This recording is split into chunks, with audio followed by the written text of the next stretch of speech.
नमस्कार दोस्तों, आपका स्वागत है मेरे चैनल लॉ की दुनिया में। आज हम शुरू करते हैं अंतर्राष्ट्रीय विधि के 10 महत्वपूर्ण क्वेश्चनों के बारे में जो बार बार एग्ज़ाम में पूछे जाते हैं, चाहे वह यूपी पीसीएस जे हो या अन्य किसी भी पीसीएस जे के एग्ज़ाम। उन सब में बहुत ही महत्वपूर्ण क्वेश्चन हैं ये। यहाँ तक कि ये एंट्रेंस एग्ज़ाम में भी एलएलएम, एलएलबी इन सब में पूछे जाने वाले क्वेश्चन हैं। तो आइए शुरू करते हैं आज के 10 महत्वपूर्ण क्वेश्चन। अंतर्राष्ट्रीय विधि या राष्ट्रों की विधि ऐसे रूढ़ि जन्म तथा परंपरागत नियमों के समूह को कहते हैं जिन्हें सभ्य राष्ट्रों द्वारा पारस्परिक व्यवहार में बंधनकारी माना जाता है। तो यह परिभाषा किसके द्वारा दी गई है? ऑप्शन नंबर ए ऑस्टिन के द्वारा, ऑप्शन नंबर बी ओपेनहाइम के द्वारा, ऑप्शन नंबर 3 स्टॉक के द्वारा या ऑप्शन नंबर डी हॉलैंड के द्वारा।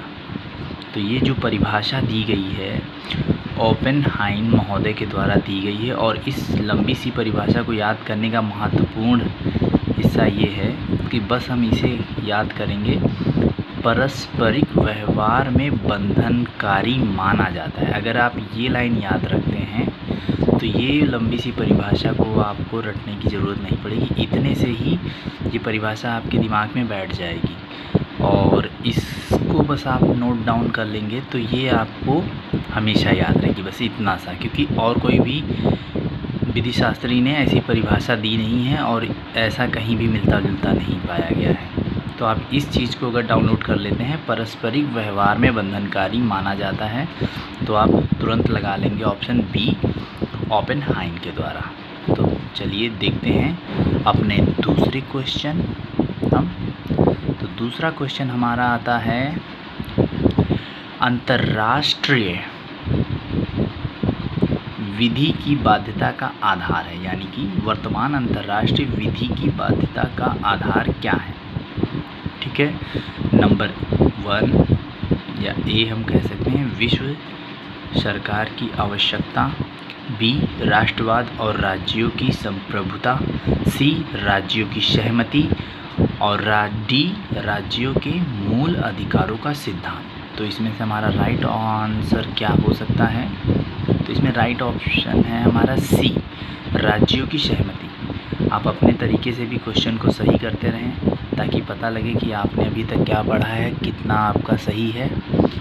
तो यहाँ पर हम याद रखेंगे वर्तमान अंतर्राष्ट्रीय विधि की जो बाध्यता का आधार है वह ऑप्शन नंबर सी है, राज्यों की सहमति। ठीक है, दूसरे क्वेश्चन पे अब हम चलते हैं। तीसरा क्वेश्चन है हमारा, ये बहुत ही मोस्ट इम्पोर्टेंट क्वेश्चन है जो पूछा जाता है लगभग सारे जगह पर। तो इसे हम याद रखेंगे, अंतर्राष्ट्रीय विधि का जनक किसे माना जाता है? ऑप्शन नंबर ए हुगो ग्रोसस, कहीं कहीं इनका नाम हुगो ग्रोसियस भी देखने को मिलता है, तो इससे कंफ्यूज नहीं होना है हम लोगों को। तो हमें याद रखना है हुगो ग्रोसस या हुगो ग्रोसियस, ये दोनों नाम एक ही हैं। तो option number A, option B Edward Collins, number 3 Oppenheim, number D Philip C Jessup. तो इसका सभी बच्चों को लगभग आता ही है कि कौन सा आंसर सही होगा। तो ऑप्शन नंबर ए हमारा सही है, हुगो ग्रोसियस। ठीक है, या इसमें हमने लिखा है हुगो ग्रोसियस, तो ये हमारा राइट आंसर है। अब हम बढ़ते हैं अपने चौथे नंबर के क्वेश्चन पर। और क्वेश्चन ये है हमारा कि किसने कहा कि अंतर्राष्ट्रीय विधि मात्र अंतर्राष्ट्रीय नैतिकता है?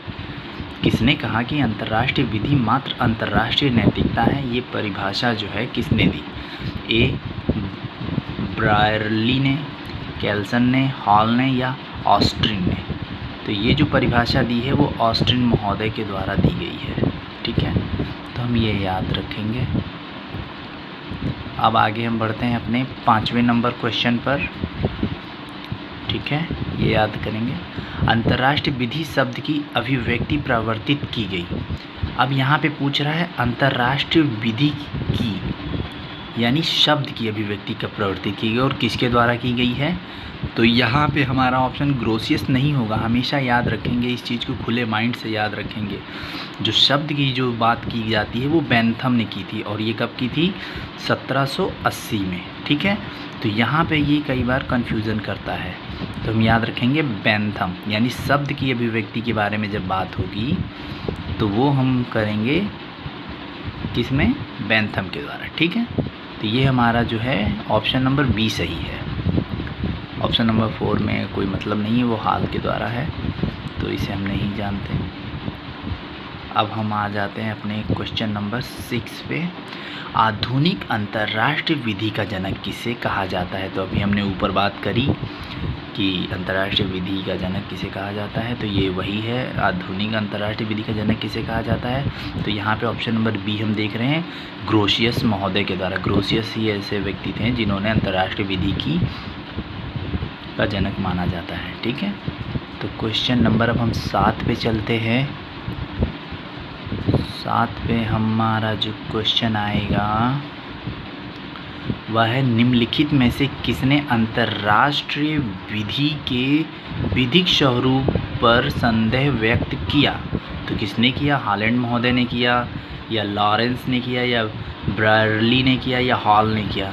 तो जो अंतर्राष्ट्रीय विधि स्वरूप पर संदेह व्यक्त किया था वो हॉलैंड महोदय ने किया है। ठीक है, तो हॉलैंड के बारे में हम जानते हैं। हॉलैंड जो थे अंतर्राष्ट्रीय विधि के स्वरूप पर संदेह व्यक्त करने वाले व्यक्ति थे। ठीक है, तो हमारा ऑप्शन नंबर ए सही हो जाएगा। चलिए आगे बढ़ते हैं अपने क्वेश्चन नंबर 8 पे। और ये सारे क्वेश्चन जो मैंने बनाए हैं, ये सारे ही क्वेश्चन बहुत ही मोस्ट इम्पोर्टेंट क्वेश्चन हैं। इसको आप रिपीट करिएगा, बहुत ही सहायक होंगे आपके आने वाली परीक्षाओं में। तो बात करते हैं, राज्य उत्तराधिकारी गलत नाम है या किसका संप्रेषण है। ग्रीक का है, स्टॉक का है, जेनिस का है, या हाइट का है। तो ये जो राज्य उत्तराधिकार गलत नाम है, ये जो स्टेटमेंट है वो जे स्टॉक यानी स्टॉक महोदय का है। स्टॉक महोदय ने बताया कि राज्य उत्तराधिकारी गलत नाम है या किसका संप्रेषण है, तो वह स्टॉक महोदय का है। चलिए हम अपने 9 नंबर के क्वेश्चन पर चलते हैं। अब हम बात करते हैं 9 नंबर के क्वेश्चन पर। तो हम पाते हैं, कोई राज्य केवल मान्यता से ही अंतर्राष्ट्रीय व्यक्ति है और बनता है, यह कहना है। कौन से सिद्धांत का कहना है, घोषणात्मक सिद्धांत ऐसा कहता है, या निर्णयात्मक सिद्धांत ऐसा कहता है, या साक्ष्यात्मक सिद्धांत ऐसा कहता है, या नेपोलियन का सिद्धांत ऐसा कहता है। तो ये जो कहता है हमारा ऑप्शन नंबर बी है, निर्माणात्मक सिद्धांत। ठीक है, जो कहता है अंतर्राष्ट्रीय व्यक्ति है और बनाता है। ठीक है, कोई राज्य केवल मान्यता से ही अंतर्राष्ट्रीय व्यक्ति है और बनता है, यह कहता है निर्माणात्मक सिद्धांत। चलिए अब हम अपने 10 नंबर के क्वेश्चन पर चलते हैं। 10 नंबर का हमारा जो क्वेश्चन है यह भी बहुत महत्वपूर्ण सिद्धांत पर आधारित क्वेश्चन है, तो इसे भी हम याद करेंगे। निम्नलिखित में से कौन सा सिद्धांत राज्य से संबंधित है।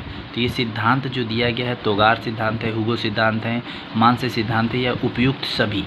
तो हम इसमें जानते हैं ये तोगार सिद्धांत है। तोगार सिद्धांत जो था वह राज्य से संबंधित है। ठीक है, तो याद रखेंगे जहाँ भी राज्य के बारे में बात होती है इंटरनेशनल लॉ में, तो वो तोगार सिद्धांत होगा। ठीक है, तो ऑप्शन नंबर ए हमारा राइट आंसर हो जाएगा। तो आशा करते हैं कि आपको ये 10 महत्वपूर्ण क्वेश्चन बहुत ही अच्छे लगे होंगे। आगे की सीरीज़ में हम इस क्वेश्चन को और बढ़ाने की कोशिश करेंगे, और मेरे पास कम से कम इसके बनाए हुए नोट्स में 250 क्वेश्चन या 200 क्वेश्चन हैं मेरे पास, जो मैं इसे अगले वीडियो में एक एक करके डालूंगा। और हो सकता है उसमें क्वेश्चनों की संख्या जो है मैं बढ़ाने की कोशिश करूंगा, 25-25 क्वेश्चन कर दूंगा। तो ऐसे 8 वीडियो में आपको ये सारे क्वेश्चन मिल जाएंगे, और इसकी पूरी सीरीज़ आने वाली है। इसलिए आप मेरे चैनल को सब्सक्राइब करें, लाइक करें, ताकि मुझे वो मोटिवेशन मिले। और ये मेरा पहला चैनल है, तो मैं शुरुआत में इसको बना रहा हूँ, आगे और भी इसमें अच्छा कार्य करूँगा। तो धन्यवाद, thanks for watching my video and like and subscribe. Okay, bye bye, जय हिंद।